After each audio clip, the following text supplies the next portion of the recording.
হযরত বিলাল রাদিয়াল্লাহু আনহুর বুকে পাথর রেখে গলায় জিঞ্জুর বেঁধে তাকে শাস্তি দেওয়া হচ্ছে। কেন? ঈমানের দীপ অন্তরে জ্বলেছিল।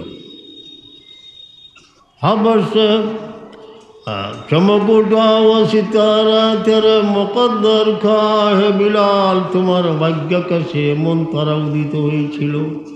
हबस से उठा कर तुझे हिजाज में लाया। जफा जो इश्क में होती है वो जफाई नहीं। प्रेमेर पथे যে যাতনা হয় তা যাতনা নয়। सितम ना हो तो मोहब्बत में कुछ मजा नहीं। এই পরিবেশ যখন সৃষ্টি হলো, সৈয়দনা আবু বকর সিদ্দিক রাদিয়াল্লাহু আনহু সামান্য পাথেও নিয়ে জন্মভূমিকে পিছনে ফেলে পবিত্র মক্কা, যেখানে ঠিক জন্মগ্রহণ করেছিল, যেখান থেকে বিভিন্ন সময় ব্যবসা বাণিজ্য করে গিয়েছেন, তিনি বের হয়ে গেলেন মক্কা মুকাররমাতে। অচেনা পথে অজানার উদ্দেশ্যে তিনি রওনা হলেন। বরকত গমার নামক স্থানে পৌঁছার পর নেতৃস্থানীয় কুরাইশ এক রইসের সঙ্গে সাক্ষাৎ। তিনি জিজ্ঞেস করতেছেন, হে আবু বকর, আপনি কোথায় যাবেন? বলে জন্মভূমি পিছনে ফেলে চললাম, যেখানে আমার আল্লাহর শান্তিতে ইবাদত করতে পারবো, সেখানেই আমি অবস্থান। এই সর্দার বললেন, আমি আপনার মতো মানুষকে এখান থেকে লা ইখরাজু ওয়া লা ইয়াখরুজ, আপনার মতো মানুষকে মক্কা ভূমি থেকে বের করা ঠিক হবে না, এবং আপনিও বের হওয়া, কারণ আপনার 4টি গুণ রয়েছে। তাকসিবুল মাদুম, তৈনওয়ালা নওয়াইবুল হক, তাকরিদ দয়া, তাসিলুর রাহিম। এটা খুলুকে আজিম রহমতুল্লিল আলমিনের এই যে আখলাকর তাসির ওয়ারকা ইবনে নওফলে যখন কইছিল আব্দুল কাদের শিব, ওগুলোও কইছিল।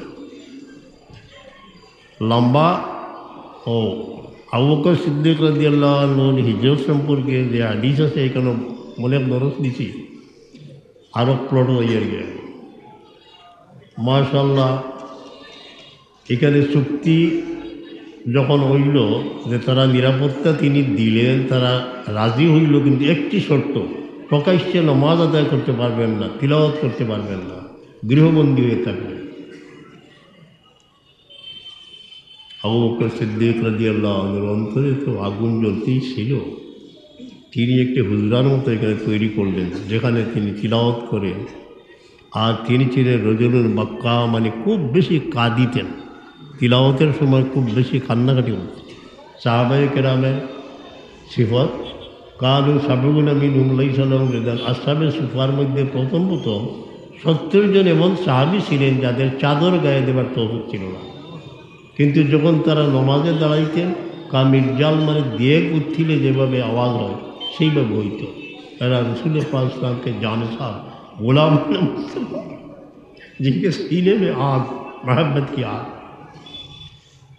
এখন আমি যাই, আমরা হযরত শাহ মোহাম্মদ ইয়াকুব বদরপুরি রহমতুল্লাহ আলাইহি, যার নাম যখন কইছি ওখানে আরও তাজিমের সাথে কোয়া উচিত, তার নাম মশহুর হয়ে গিয়েছিল হাতিম, হাতিম আলী ছেলে মশহুর হয়ে গিয়েছিল যে তাই কোনো জিনিস সঞ্চিত না রেখে দিন দুঃখে মানুষকে বিলিয়ে দিতেন।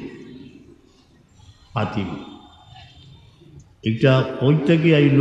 খুলুকে আজিম হুজুরে পাক সালামার লা ইয়াদ্দাখিরু শাইআন লিগাদ, আগামী খাইরুল্লাহ কোনো সঞ্চিত রাখতা না। नजर करम पाक मदीना से जो नजर करम रहमतुल्लाह ने फरमाइसला डॉक्टर खारुल तान माजे तासिर आईছে, এই তুলনা করিয়া না, এটা গুস্তাখ হয়ে যায়। এটা আইছে আবু বকর সিদ্দিক আইছে, তাই সব বিলাই দিলে।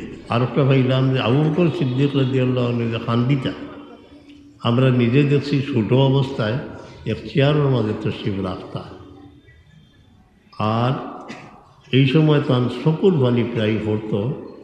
আমরা আম্মায় নিয়া আমরা তান হাত আমরা মাথার দেওয়াইতা। কি দেখতাম যে হাত দিয়ে মাথা মুছতেছেন, এই হাতটা নয়নের জলে সিক্ত হয়ে গেছে। এ তো খান্দা খান্দিতে দেয় যে কোনো সময় শের ভরিয়া, কোনো সময় আয়াত ভরিয়া।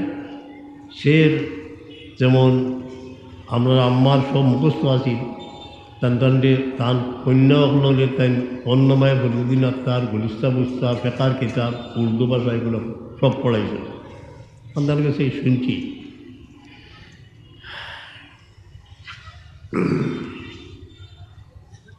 যেমন আয় বন্দ কর তু বন্দগি, দৌলত বড়ি হ্যায় জিন্দগি, সিয়াস কর শর্মিন্দগি, আসি কা ঘর পিন্নার আয়।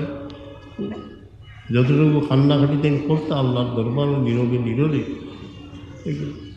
আল্লাহ সেই বুজুর্গের উসিলায় মওলা তোমার দরবারে যেন আমরা গুনাহগারি করতে পারি, এই তৌফিকটুকু দিও আল্লাহ। তুমি আমাদের পাথর হৃদয়কে নরম করে দাও, যেন তোমার দরবারে আমরা কান্নাকাটি করতে পারি।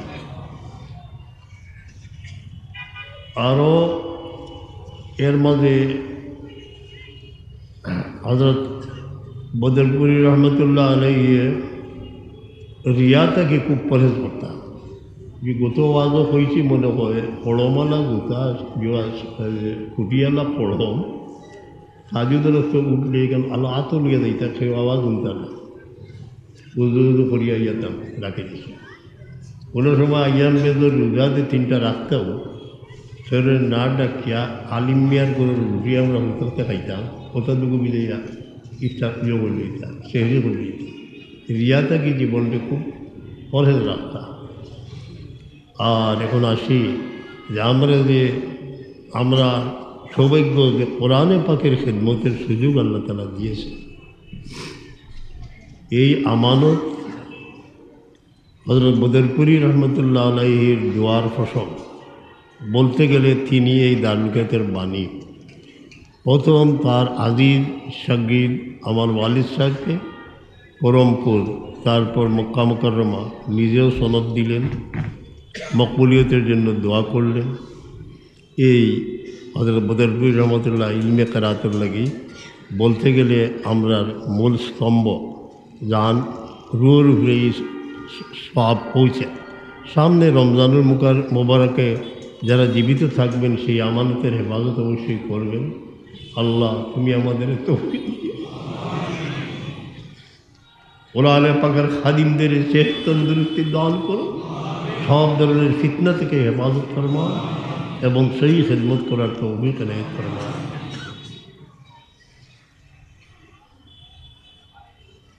হযরত বদরপুরি রহমতুল্লাহ আলাইহির ইন্তেকালের সময় যারা উপস্থিত ছিলেন, দেখা যায় বাম দিকে সাইয়া খুব একটা ইয়ে করলাম, আর ডাইন দিকে আল্লাহ কইয়া দম শেষ। আমরা পানা চাইতাম আল্লাহর কাছে যে আমরা যখন আস্তে আস্তে দিন শেষ হয়ে যাবে, এই চেনা জানা পৃথিবী ছেড়ে দিতে হবে, সেই সংকট মুহূর্তে আল্লাহ যেন আমাদের হেফাজত করে, কলমা নসিব করে, হুজুর পাক সাল্লাল্লাহু আলাইহি দিদার আল্লাহ তাআলা যেন নসিব করে। সিলসিলার সবাক আসবাক যেগুলা, এগুলো খুবই গুরুত্বপূর্ণ। কোনো সময় আলমে ইস্তেকরাক মানে ডুবন্ত অবস্থায় বদরপুরি রহমতুল্লাহ আলাইহিকে আমরা বাল্য বয়সে দেখেছি। এর চোখের মধ্যে তশরিফ রাখছই, কই গেছো এটা আমরা হইতে পারতাম না, যেমন ডুবাই কেউ ইস্তেকরাক।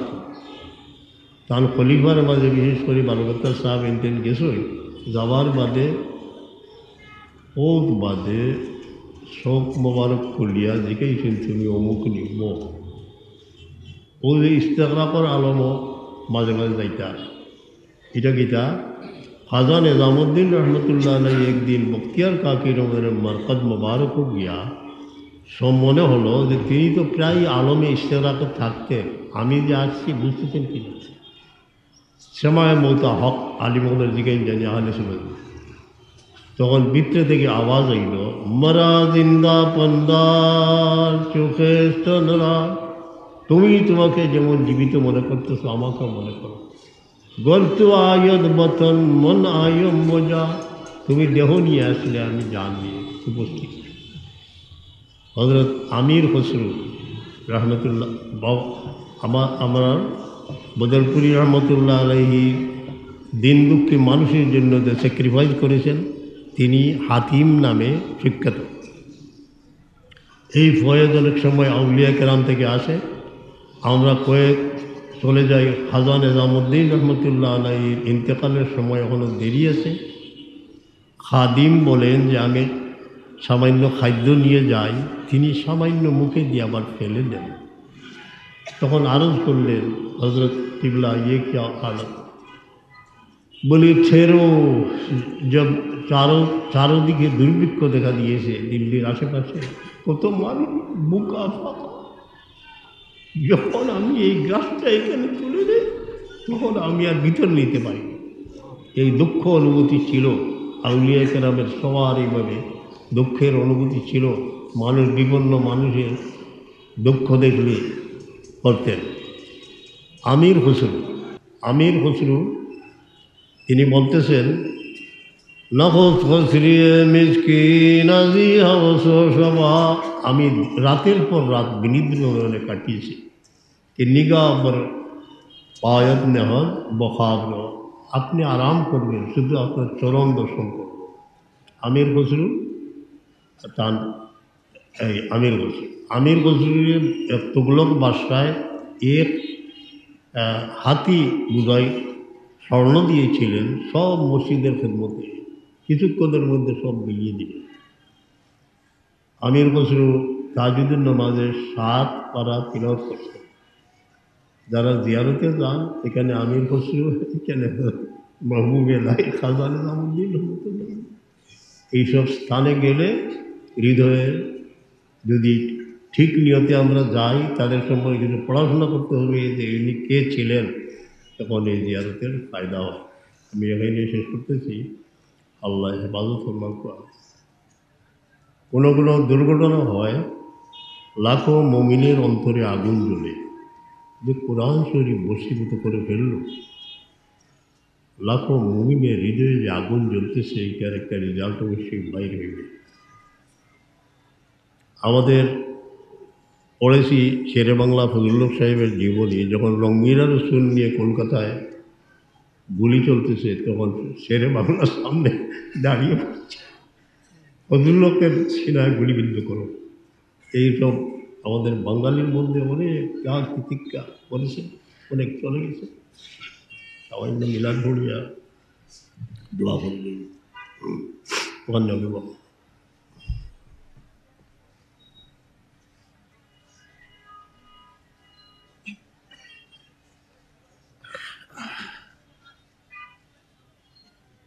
या रब हम बेकसों को फिर मदीने बुलाना,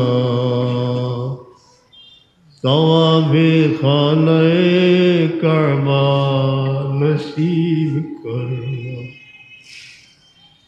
या रब जब मदीना याद आता है, दिल दीवाने हो जाते हैं। रब करीम, এই মহফিলে আমরা তো ভিখারি বসে আছি, আপনার হবিবের বেকসুর একদিন না একদিন আমরা সবাই যেন পাক মদিনায় যাই। আমাদের কে বাবা দিয়ারম করু দরে আশ্রম মাতাকুলম, সে শুভ দিন কখন আসবে যে আমরা পাক মদিনার মাটিতে গোড়াগড়ি দিব, কাঁদিব, তওয়াফে খানায়ে কাবা নসিব হবে। আমরা বিবি বাচ্চা সবার হকের মধ্যে মঞ্জুর ফরমাও আল্লাহ।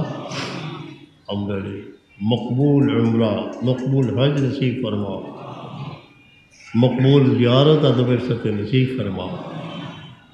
অনেকে এখানে আসেন যারা উমরায় বা জিয়ারতে, মদিনা মুনাওয়ারায় খুব সতর্ক থাকবেন যেন কোনো বেয়াদবি না হয়। আর মক্কা শরীফের সেই সময়টুকুকে মূল্যায়ন করবেন একলা। মদিনা শরীফের আদব গাহে জেরে আসমা নাজুক তারাজাত, এই যে আমাদের নয়ন সমক্ষে উদ্দাসিত হয়ে উঠছে মুআজ্জা শরীফ, আল্লাহ তুমি সবাইকে নসিব করো। যেখানে দাঁড়িয়ে সালাত ও সালাম জানাইতেছি, এই জায়গা আদবের স্থান। আকাশের নিচে যদি কোনো আদবের স্থান থাকে তবে এই স্থান। नफस गुम करदा बेआयत बायजीद जुनेदी बायजीद बुस्तामी বড় বড় আউলিয়া কেরাম সেখানে গিয়ে শ্বাসরুদ্ধ অবস্থায় দাঁড়িয়েছে। আল্লাহ আমাদের আদবের সাথে পাক মদিনায় নিও আল্লাহ।